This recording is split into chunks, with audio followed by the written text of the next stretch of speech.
আসসালামু আলাইকুম, সবাই কেমন আছেন? আশা করি সবাই অনেক ভালো আছেন। আজকের একটি ভিডিও নিয়ে চলে আসলাম। আজকের ভিডিওটি অন্যান্য ভিডিওর চেয়ে একদমই আলাদা। আপনারা যারা দোন্দল চাষ নিয়ে ভাবছেন কিভাবে দোন্দল চাষ করা যায়, যে কোনো মাটিতে দোন্দল চাষ করা যায়, তবে উর্বর দোআঁশ মাটি ও বেলে মাটি সবচেয়ে ভালো জমি নির্বাচন।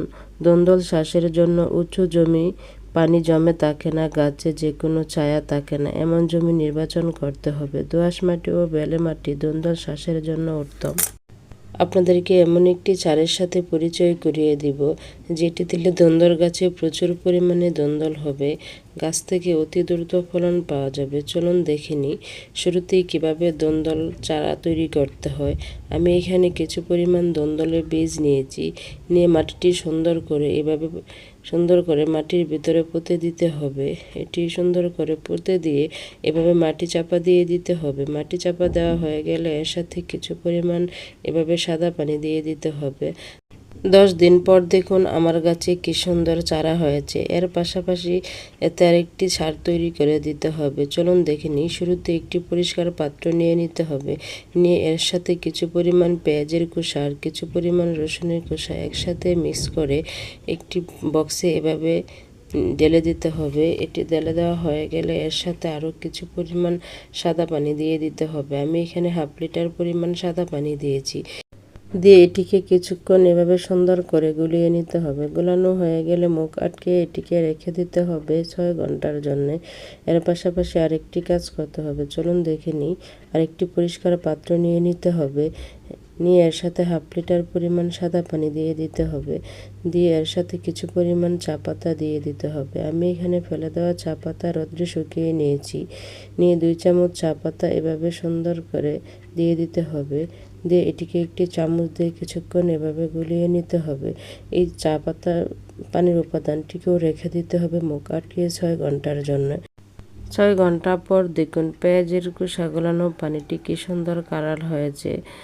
এটি আরেকটি পরিষ্কার পাত্র নিয়ে নিতে হবে। নিয়ে আরেকটি চাকনি দিয়ে এভাবে সুন্দর করে চেখে নিতে হবে। এটি চেখে নেওয়া হয়ে গেলে আরেকটি পাতিলে এভাবে সুন্দর করে ট্রান্সফার করে নিতে হবে। আপনাদেরকে দেখানোর সুবিধার জন্য যে কালারটি কি সুন্দর এরকম গাঢ় হয়েছে, এটি দেখানোর জন্য আমি আরেকটি পাতিলে নিয়েছি। আর এই যে দেখতে পাচ্ছেন এটি হচ্ছে চা পাতা গোলানো পানি যে রেখেছিলাম 6 ঘন্টা পর। আরেকটি পরিষ্কার পাত্র নিয়ে এটি এভাবে সুন্দর করে চেখে নিতে হবে। চেখে নেওয়া হয়ে গেলে এই দুইটি উপাদান আরেকটি পরিষ্কার পাত্রে নিয়ে নিতে হবে। নিয়ে আমি এই দ্রবণটি কিভাবে তৈরি করব চলুন দেখে নিই। শুরুতেই আরেকটি পরিষ্কার পাত্র নিয়ে এখানে 250 মিলি একটি গ্লাস নিয়েছি। নিয়ে এর সাথে 500 মিলি পেঁয়াজের খোসা গলানো পানি দিয়েছি। দিয়ে এর সাথে আরও চা পাতা গলানো পানি 500 মিলি দিয়েছি। এর সাথে আরও 250 মিলি সাদা পানি দিয়ে দিতে হবে।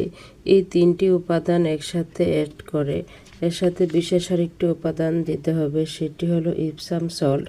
আমি এখানে 1 চামচ ইপসাম সল্ট দিয়েছি। দেওয়ার পরে দেখুন কি সুন্দর কালারটি হয়েছে। এটি দিয়ে এভাবে কিছুক্ষণ গুলিয়ে নিতে হবে। এটি গুলানো হয়ে গেলে গাছে দেওয়ার আগে গাছের মাটি এভাবে আলগা করে নিতে হবে।